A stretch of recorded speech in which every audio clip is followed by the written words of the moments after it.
أما بعد فأعوذ بالله من الشيطان الرجيم بسم الله الرحمن الرحيم والذين آمنوا أشد حبا لله صدق الله مولانا العظيم إن الله وملائكته يصلون على النبي يا أيها الذين آمنوا صلوا عليه وسلموا تسليما الصلاة والسلام عليك يا رسول الله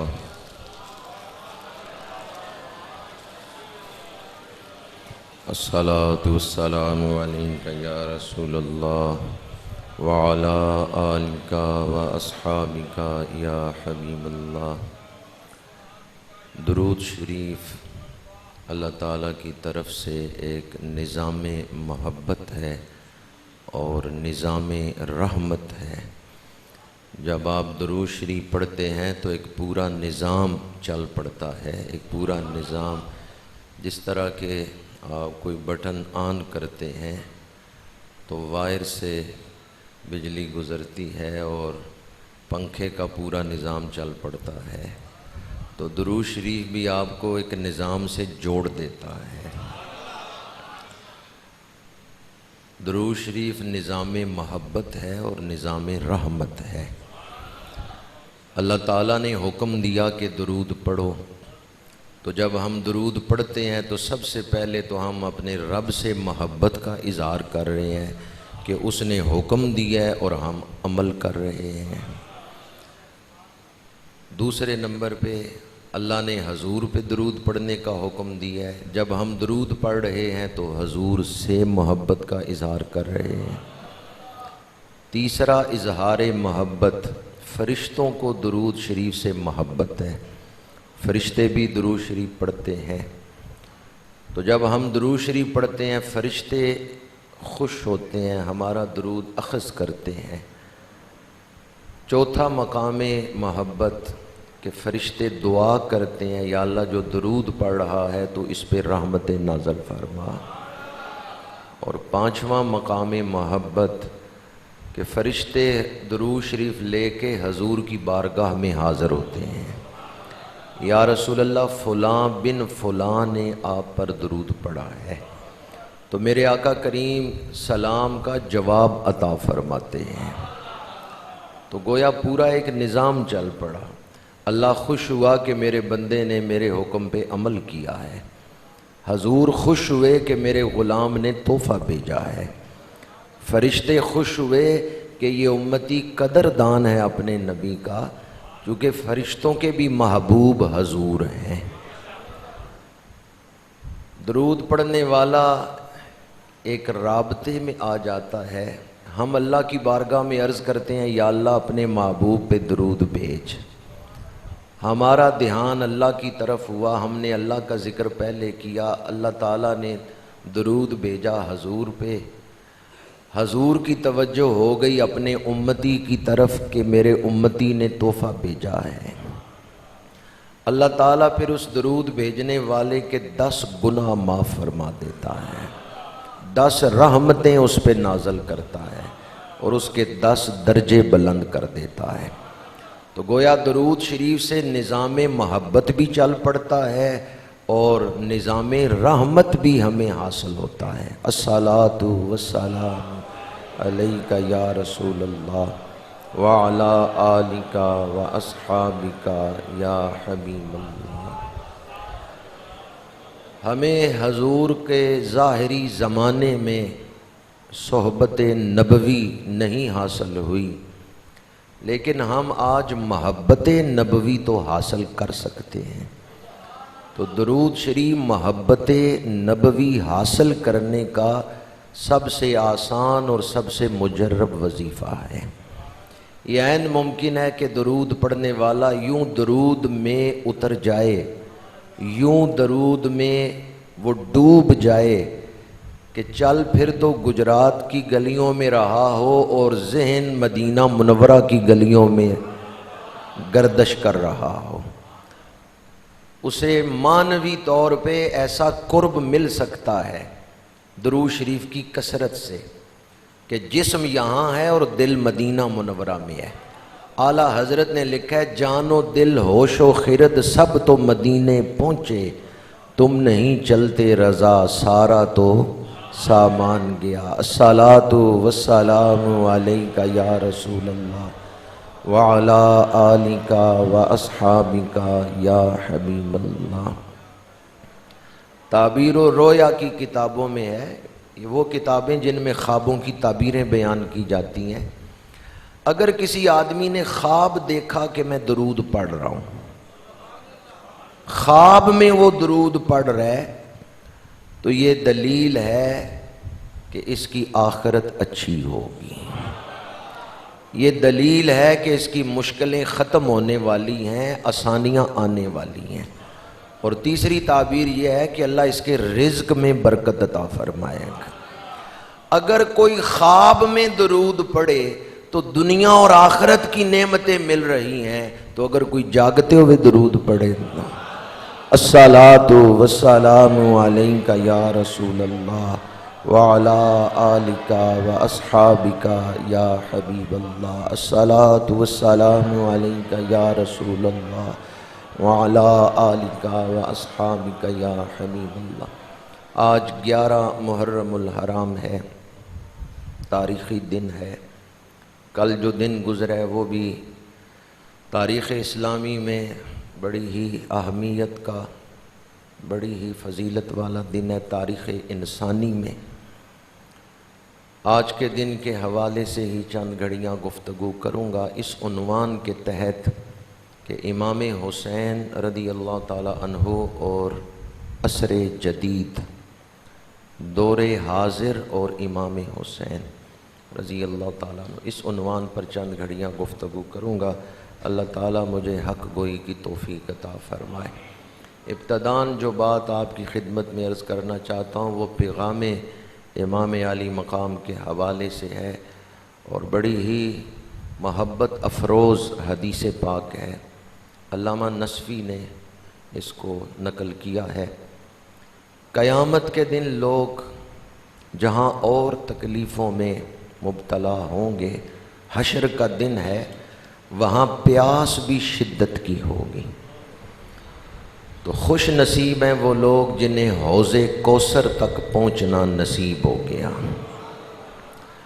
جو حوض کوثر سے جام پی لے گا اسے پھر پیاس نہیں لگے گی، ایسی ٹھنڈ اسے پڑ جائے گی، ایسی تسکین اسے مل جائے گی۔ میرے آقا کریم حوض کوثر پہ اپنے مقام پہ، اپنے تخت پہ تشریف فرما ہوں گے، اور حوض کوثر کے چاروں کناروں پہ خلفائے راشدین حضور کی امت کو جام پلا رہے ہوں گے، یا جن غلاموں کی حضور نے ڈیوٹی لگائی، اذن بخشا، وہ حوض کوثر پہ آنے والی امت کو جام پلا رہے ہیں۔ کچھ خوش نصیبوں کو حضور خود جام پلا رہے ہیں۔ اسی اثنا میں ایک گروہ آئے گا، میرے آقا کریم خوش ہو کے اس کی طرف نگاہ فرمائیں گے، اور حضور فرمائیں گے ان کے لیے راستہ چھوڑ دو، انہیں مجھ تک پہنچنے دو، میرے پاس انہیں لاؤ۔ جب وہ گروہ، جب وہ حضور کے غلام سید العالمین کی خدمت میں پہنچیں گے تو میرے آقا کریم انہیں خود کوثر کا پانی عطا فرمائیں گے، لیکن کس شفقت کے ساتھ کہ پہلے جو پی رہے تھے انہیں جام سے پلایا جا رہا تھا، انہیں حضور جام سے نہیں پلائیں گے بلکہ اپنے دونوں ہاتھ حضور حوض کوثر میں ڈالیں گے۔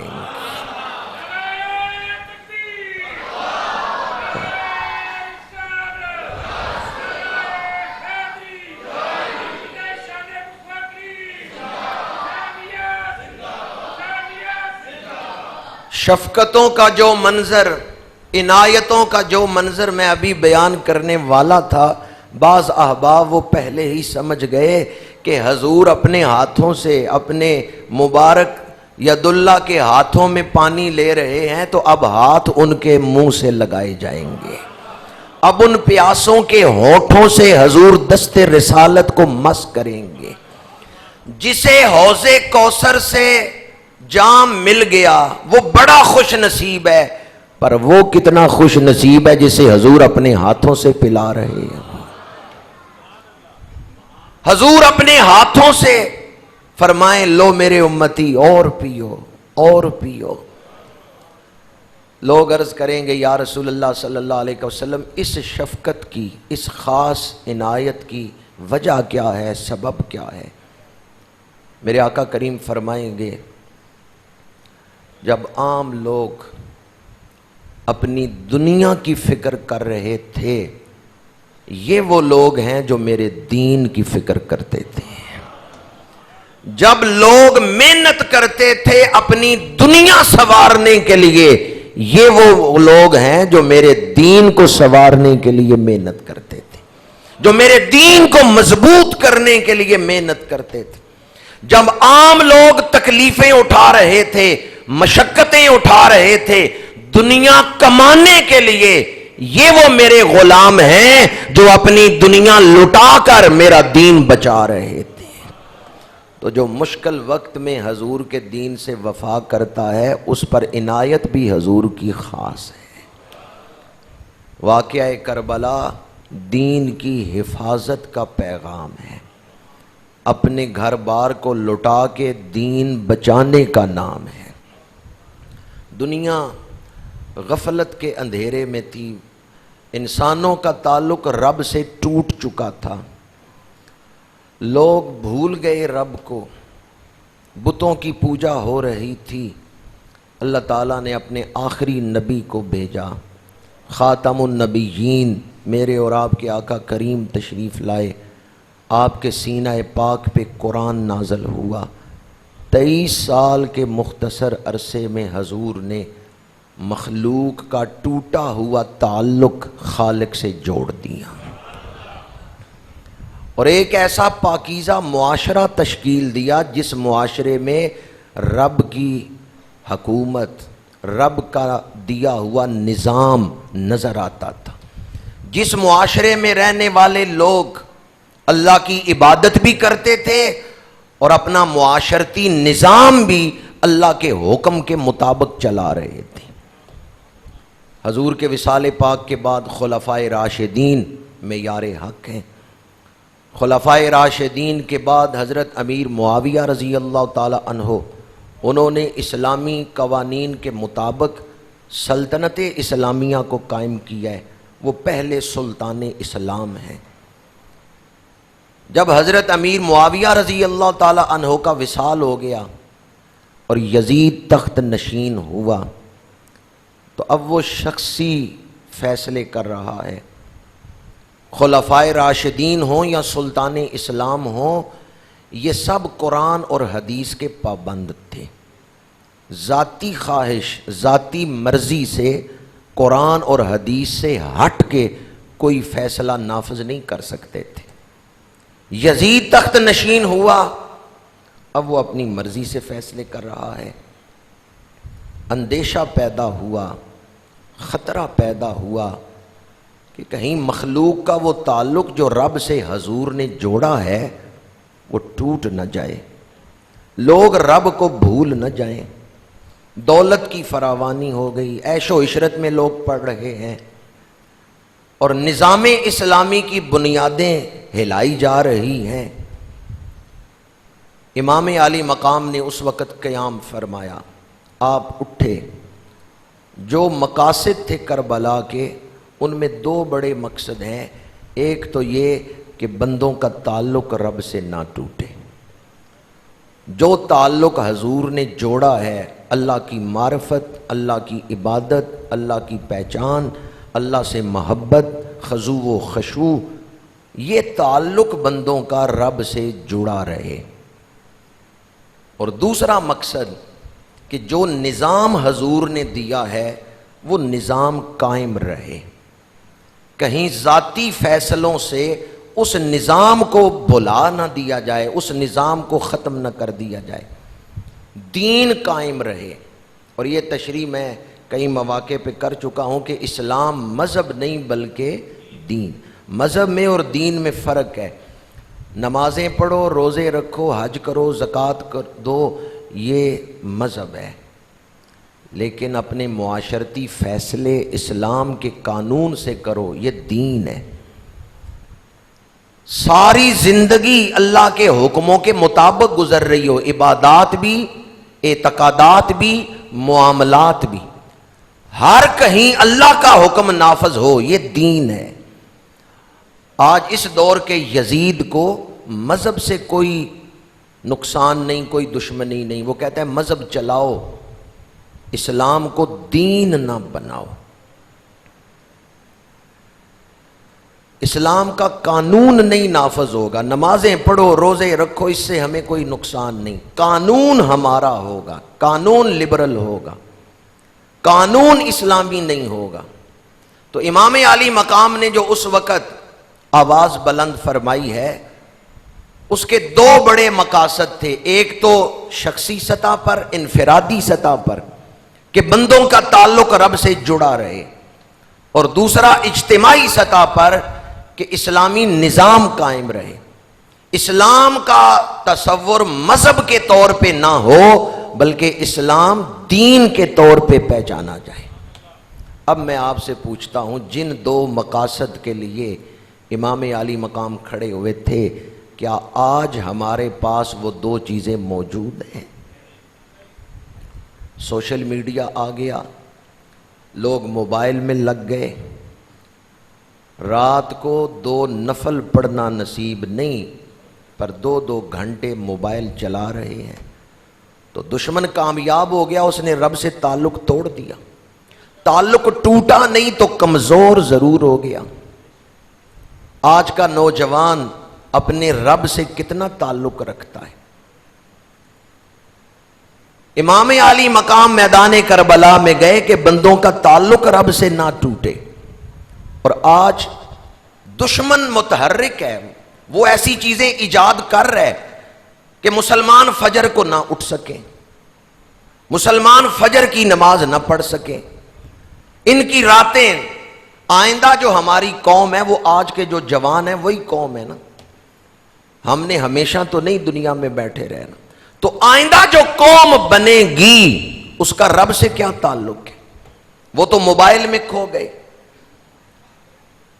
تو اس مقام پہ دشمن تو کامیاب ہو گیا، دور حاضر کا یزید تو کامیاب ہو گیا. آپ 60 ہجری کے یزید کو تو برا کہتے ہیں، اور بے شک وہ برا تھا. آپ اس صدی کے یزید کو تو برا کہتے ہیں، کیا اس صدی کے یزید کو بھی برا کہنے کی ہمت ہے؟ اگر اس صدی کا یزید رب سے تعلق توڑنا چاہتا تھا تو اس صدی کا یزید بھی تو ہمارا تعلق رب سے توڑ رہا ہے، اور ہم اس کے جال میں پھنس چکے ہیں. انفرادی طور پہ ہمارا رب سے کتنا تعلق ہے، ہمیں نمازوں کی کتنی فکر ہے، ہمیں اپنے معاملات کی کتنی فکر ہے، ہمیں رزق حلال کی کتنی فکر ہے، ہمارے معاملات کس سمت جا رہے ہیں، کیا رب سے تعلق کمزور ہو رہا ہے یا مضبوط ہو رہا ہے، دل میں محبت کی کیفیت کیا ہے.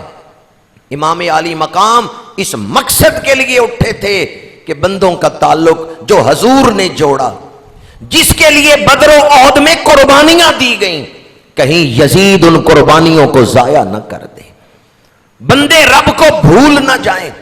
اور آج اگر مسلمان رب کو بھولا ہوا ہو تو دور حاضر کا یزید کامیاب ہو گیا. اور دوسرا مقصد امام کا کیا تھا؟ اسلامی نظام قائم رہے، اسلام مذہب نہ بنے بلکہ اسلام دین رہے. رب نے ہمیں دین عطا کی ہے، ان الدین عند اللہ الاسلام. آپ مجھے بتائیں اس وقت دنیا میں کون سا اسلامی ملک ہے جس میں پورا دین نافذ ہو؟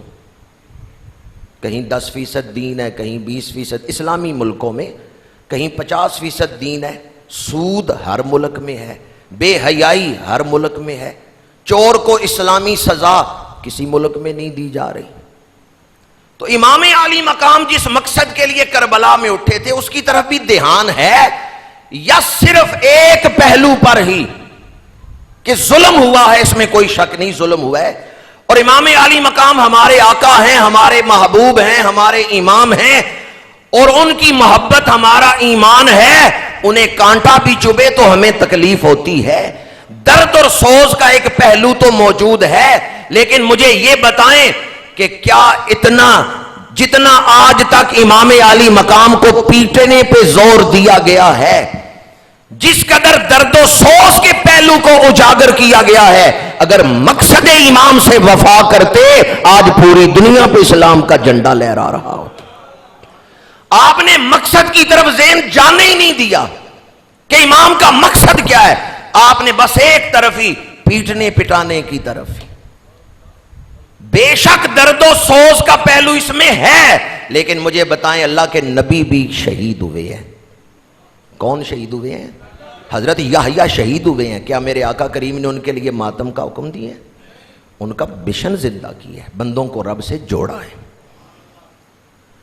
انبیاء شہید ہوئے، لیکن بعد میں آنے والے نبی پہلے نبیوں کے لیے کوئی درد و سوز کے پہلو اجاگر کر کے ماتم اور پیٹنے کا درس دیتے تھے؟ نہیں، ان کے مشن کو زندہ کرتے تھے، بندوں کا تعلق رب سے جوڑتے تھے.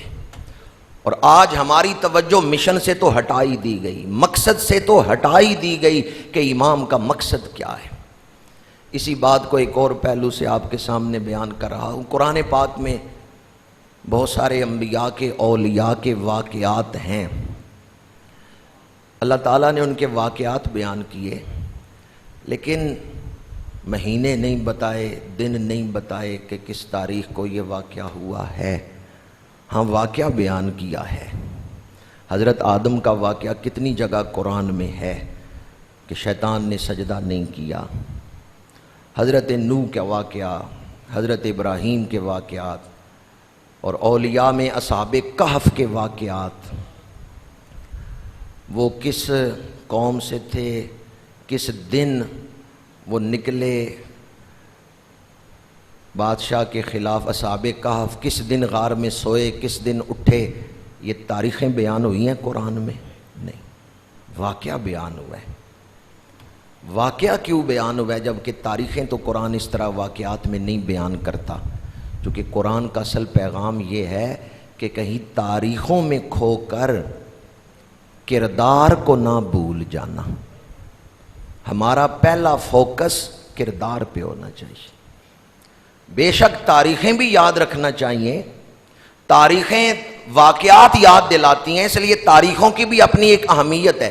احادیث سے مختلف واقعات کی تاریخیں نہیں بلکہ دن ثابت ہوتے ہیں. حضرت آدم کو جمعے والے دن پیدا کیا گیا، یہ حدیث سے ثابت ہوتا ہے، لیکن مہینے کا ذکر تو خیر وہاں نہیں آتا، دن کا ذکر آ گیا.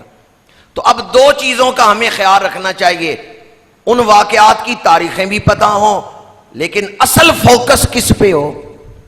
کردار پہ، کہ اس واقعہ میں ہمارے لیے پیغام کیا ہے. میں مطلقاً تاریخیں یاد رکھنے کی نفی نہیں کر رہا، تاریخوں کو یاد رکھنے کی اپنی ایک اہمیت ہے، دن کو مہینے کو اپنی ایک اہمیت ہے. لیکن اگر صرف مہینہ یاد ہو، دن یاد ہو، واقعہ یاد ہو، کردار نہ یاد ہو تو واقعہ یاد کرنے کا کیا فائدہ ہوا؟ ایک کربلا تو وہ ہے جو گزر گئی، ایک آ رہی ہے. اگلے سالوں میں اسلام کے ساتھ جو سلوک ہو رہا ہے، اگر آپ پچھلے دور کی کربلا کو تو یاد رکھیں اور آنے والے دور میں اسلام کے ساتھ جو سلوک ہونے والا ہے اس کے لیے اپنا کردار ادا نہ کریں کہ اسلام کو بچانا ہے، تو کیا روح حسین خوش ہوگی؟ سمجھ رہے ہیں میں کیا عرض کر رہا ہوں؟ امام حسین کو خوش رکھنا ہے تو اس کربلا کو بھی یاد رکھو جو 60 ہجری میں ہوئی، اور آنے والے دور میں اسلام کے لیے بھی اپنے آپ کو تیار رکھو. یہ بات تو آپ اکثر سنتے ہیں، ہمارا عقیدہ ہے، قرآن نے بیان کیا ہے شہید زندہ ہیں. یہ صرف آپ کے عقیدے تک کی ہے یا آپ کے اندر بھی یہ چیز ہے؟ شہید امام حسین جب زندہ ہیں تو پھر ہمارے حالات بھی دیکھ رہے ہیں کہ ہم اسلام کے ساتھ کیا کر رہے ہیں. امام حسین صرف شہید نہیں، وہ تو اعلیٰ درجے کی شہادت رکھتے ہیں جب زندہ ہیں۔ بلکہ اس پر تو بہت سارے ہمارے صوفیاء نے لکھا ہے کہ حضور کی بارگاہ میں ہیں، اور جو کچھ امت میں ہو رہا ہے نواسہ رسول حضور کی بارگاہ میں عرض کرتے ہیں، حضور نواسہ رسول سے گفتگو فرماتے ہیں۔ حضور کی محفلیں تو آج بھی ہوتی ہیں، دربار نبوی تو آج بھی سجا ہوا ہے، نواسہ رسول تو آج بھی دربار نبوی میں موجود ہیں۔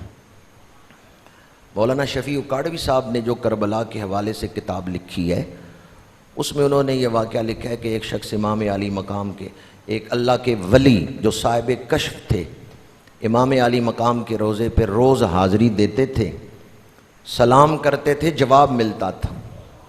تو ایک دن سلام کیا، جواب نہیں ملا، زیارت بھی نہیں ہوئی۔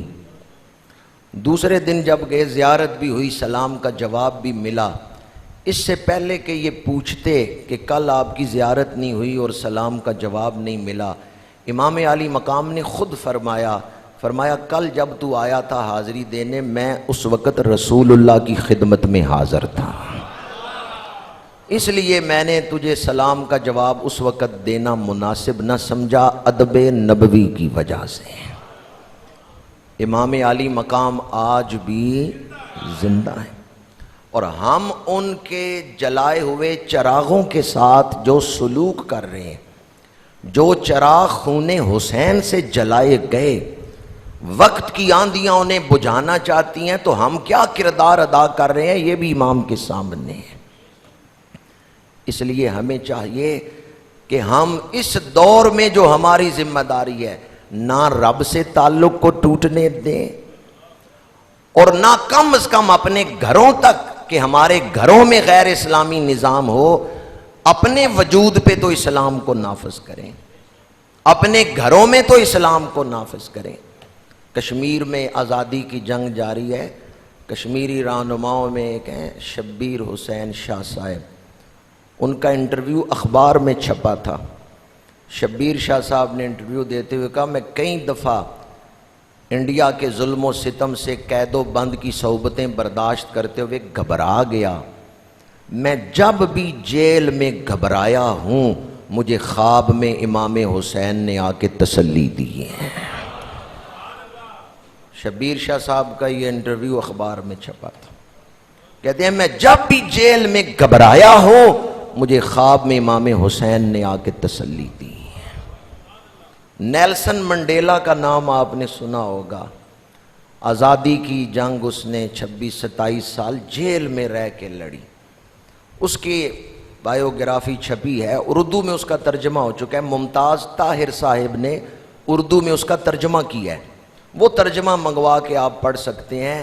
نیلسن منڈیلا کہتا ہے جب 14 سال گزر گئے مجھے جیل میں بیمار ہو گیا، سانس کی تکلیف ہوئی، سینے کی انفیکشن ہوئی، تو میں گھبرا گیا کہ کہیں مر ہی نہ جاؤں جیل میں، تو میں نے سوچا ہتھیار ڈال دیتا ہوں، احتجاج چھوڑ دیتا ہوں، ان لوگوں سے معافی مانگ لیتا ہوں۔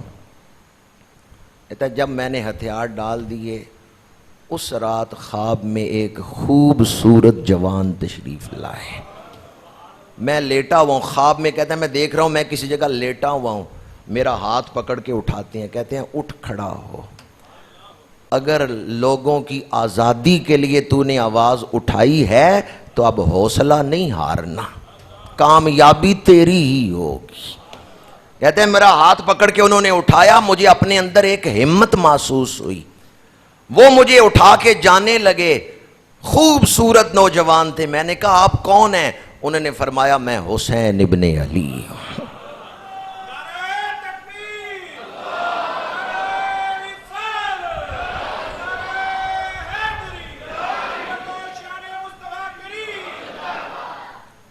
امام علی مقام سرکار سید الشہداء رسول اللہ کے محبوب نواسے آج بھی امت کے حالات سے باخبر ہے۔ تو ہم سے محبت کرتا ہے، ہم بھی تیرے ساتھ محبت کرتے ہیں۔ تو ٹھوکریں کھا رہا تھا تو میں نے کہا چلو جا کے اسے راستے پہ ڈال آتے ہیں۔ میں ہی نبی کا نواسا حسین ہوں جن کا ختم تو ہر سال دلاتا ہے۔ آج ہم نماز جمعہ کے بعد اجتماعی طور پر سب امام علی مقام کی خدمت میں ختمات شریفہ پیش کریں گے۔ آج کا جمعۃ المبارک شہدائے کربلا کی خدمت میں ایصال ثواب کا تحفہ پیش کیا جائے گا۔ تو میں نے آپ کی خدمت میں جو بات عرض کرنا تھی وہ یہی تھی کہ دونوں چیزیں یاد رکھیں، تاریخ کربلا بھی یاد رکھیں، مقصد کربلا بھی یاد رکھیں، مشن امام حسین بھی یاد رکھیں۔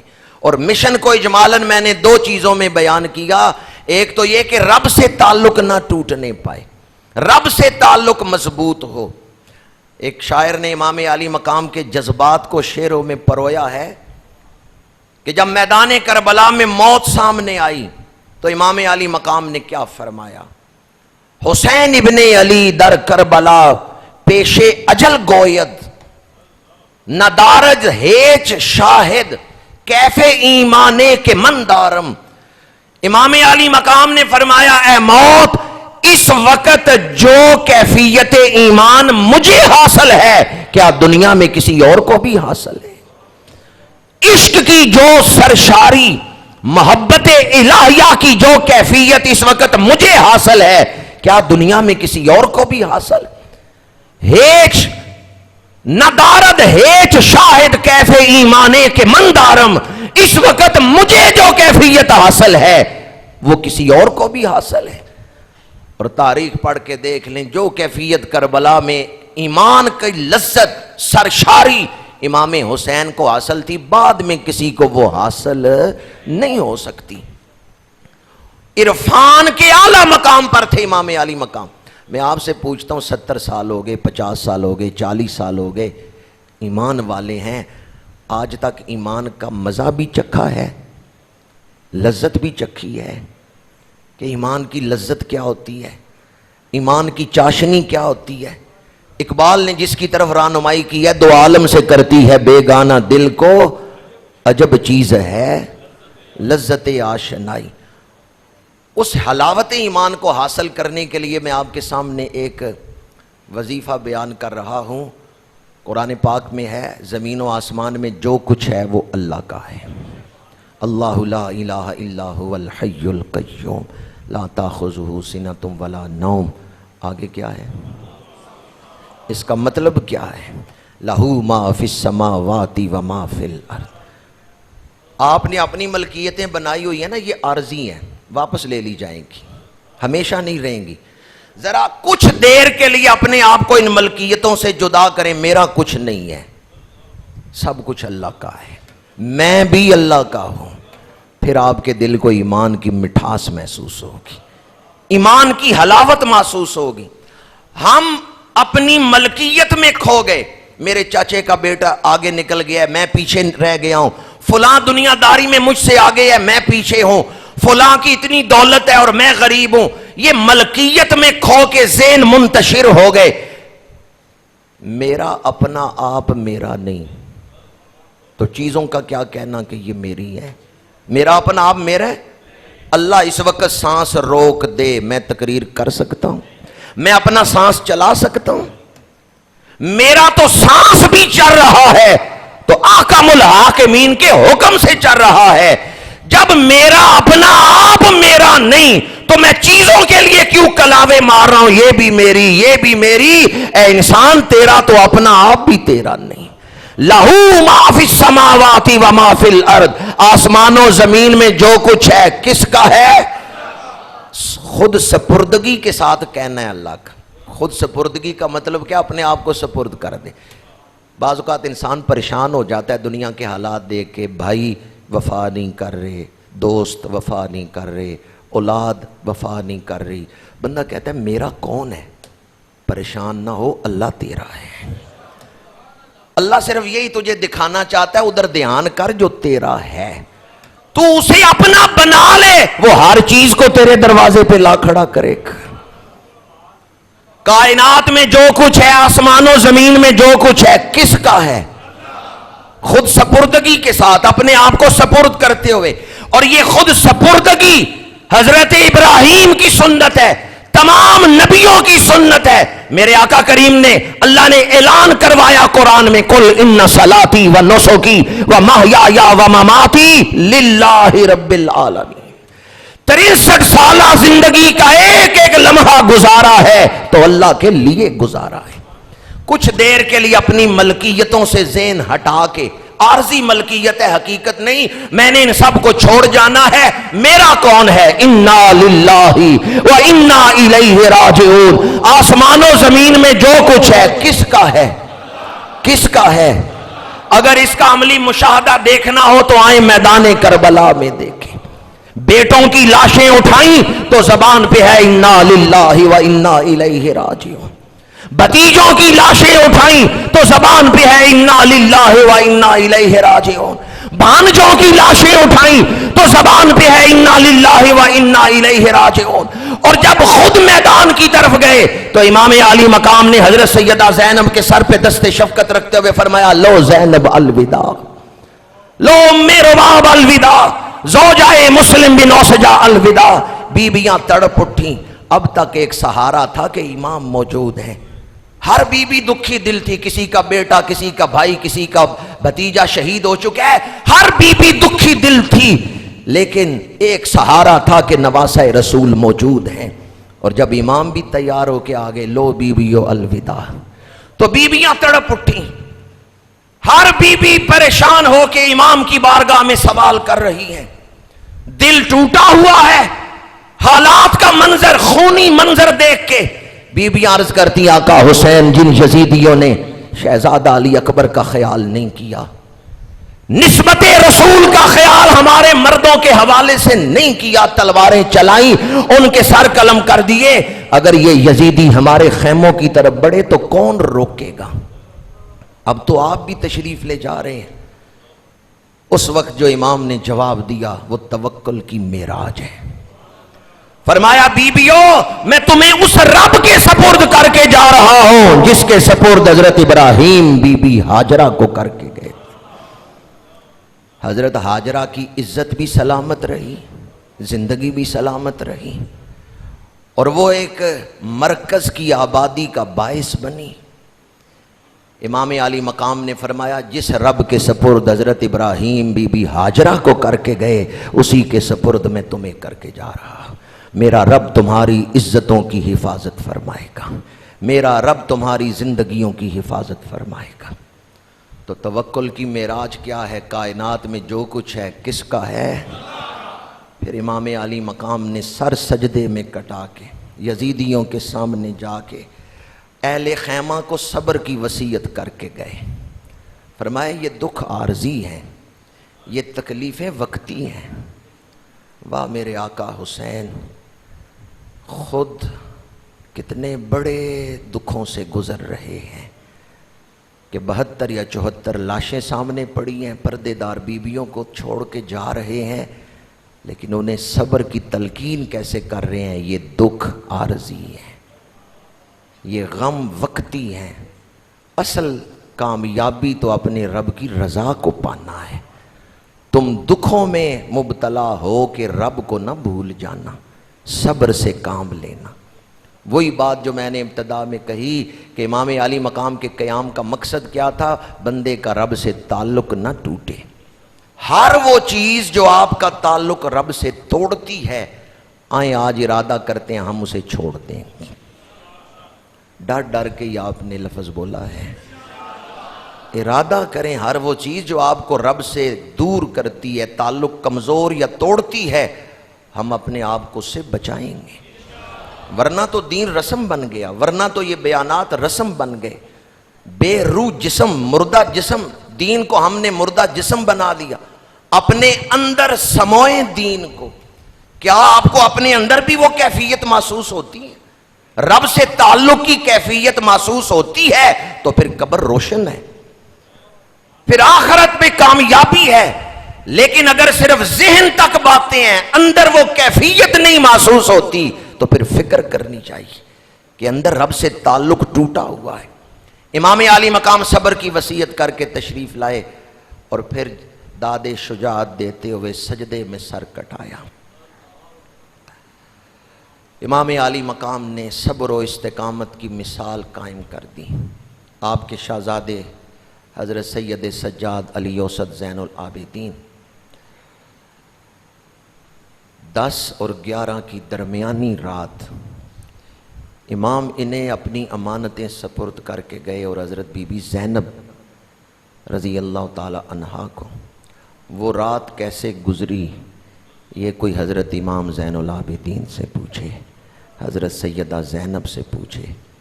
پردے دار بیویاں ایک ٹیلے کی اوٹ میں ہیں اور سامنے شہیدوں کی لاشیں پڑی ہوئی ہیں. پردیس ہے، ایک طرف دکھی پسماندگان ہیں شہیدوں کے اور دوسری طرف شہیدوں کی لاشیں پڑی ہوئی ہیں. 11 محرم کی فجر آ گئی، آج کا دن، فجر کا وقت. حضرت بی بی زینب نے فرمایا اٹھو علی اوسط فجر کی اذان پڑھو. آج مسلمانوں کا یہ اجتماع حضرت بی بی زینب کی استقامت کو سلام پیش کرتا ہے. اتنے دکھوں میں بھی نماز یاد ہے، اذان یاد ہے، رب سے تعلق نہیں ٹوٹنے دیا. حضرت امام زین العابدین نے جب 11 محرم فجر کی اذان پڑھی ہوگی تو کربلا میں کیا کیفیت ہوگی. اور پھر تنہا آپ نے نماز پڑھی ہے، جماعت کے لیے تو وہاں کوئی مرد نہیں تھے کہ پیچھے کھڑے ہوتے.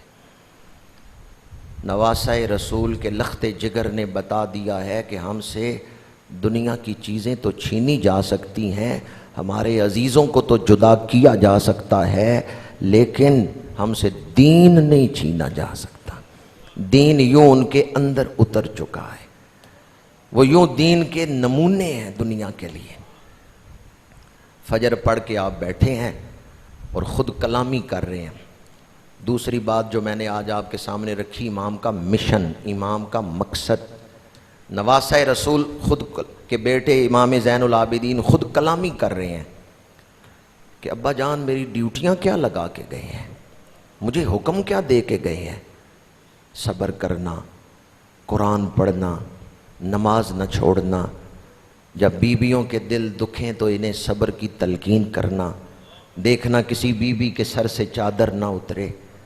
کوفے و دمشق میں جاؤ تو میرا پیغام ان لوگوں تک پہنچانا، اور جب مدینہ منورہ جاؤ تو حضور کے روضے پہ میرا سلام پیش کرنا، حضور کی امت کو میرا سلام کہنا، حضور کی بارگاہ میں روضہ رسول پہ عرض کرنا یا رسول اللہ جس نواسے کو آپ کاندھوں پہ کھلاتے تھے، جس نواسے کے منہ میں زبان رکھتے تھے، جس نواسے کو اپنے سینے پہ بٹھاتے تھے، یا رسول اللہ اس نواسے نے سر سجدے میں کٹا دیا ہے پر دین کی چادر پہ داغ نہیں لگنے دیا. نظریہ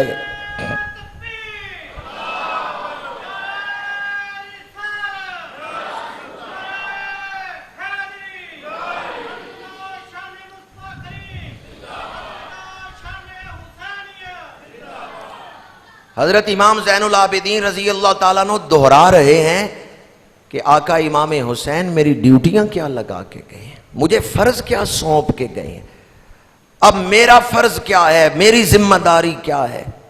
اسی کو بیان کرنے کے لیے میں عرض کر رہا تھا کہ ماضی کو بیان کرتے ہوئے مستقبل میں اپنی ذمہ داری کو نہ بھول جائیں. مستقبل میں اپنی ذمہ داری کو پیش نظر رکھیں، اپنے اندر دین کو اتاریں، دین کو محض رسم نہ بننے دیں، اس کی روح کو زندہ رکھیں. نواسۂ رسول کے لخت جگر عزم باندھ رہے ہیں کہ اب میں نے کس طرح قرآن پڑھنا ہے، کس طرح میں نے اعلاء کلمۃ الحق کرنا ہے، کس طرح میں نے گھر کی عورتوں کو صبر کی تلقین کرنی ہے، ان کے پردے کا خیال رکھنا ہے. عزم باندھ رہے ہیں. یزیدی لشکر کے سپاہی آ گئے، نواسۂ رسول کو گرفتار کیا اور آپ کو سواری کی پشت پہ بٹھایا، قیدی بنا کے سواری کی پشت پہ بٹھایا. پردے دار بیویوں کو بھی سواریوں کی پشت پہ بٹھایا. میں وہ واقعات بیان کر رہا ہوں جو آج کے دن ہوئے تھے، یعنی 11 محرم کو ہوئے تھے. شہیدوں کو دفنانے کی اجازت نہیں دی گئی، اور بعض تاریخ کی کتابوں میں ہے کہ دھڑ پڑے رہے، سر کاٹ لیے گئے، اور سر آگے ہیں، قیدی پیچھے ہیں، پیچھے یزیدی لشکر ہے، شہیدوں کی لاشیں وہیں پڑی ہوئی ہیں، اور یزیدی جو مقتول تھے جہنمی، ان کو عمر بن سعد نے نماز جنازہ پڑھا کے دفنا دیا ہے، لیکن آل رسول اور ان کے وفاداروں کے دھڑ پڑے ہوئے ہیں، سر کاٹ لیے گئے۔ اکثر سر جب شام پہنچے تو وہاں دمشق میں دفنا دیے گئے، لیکن نواسہ رسول کے سر اقدس کے بارے میں 3 قول ہیں۔ ایک قول تو یہ ہے کہ واپس کربلا میں لا کے آپ کے جسم مبارک کے ساتھ سر مبارک دفنایا گیا، اور ایک روایت یہ ہے کہ مصر میں آپ کا سر مبارک دفنایا گیا ہے، اور ایک روایت ہے کہ شام میں ہی آپ کا سر مبارک دفنایا گیا۔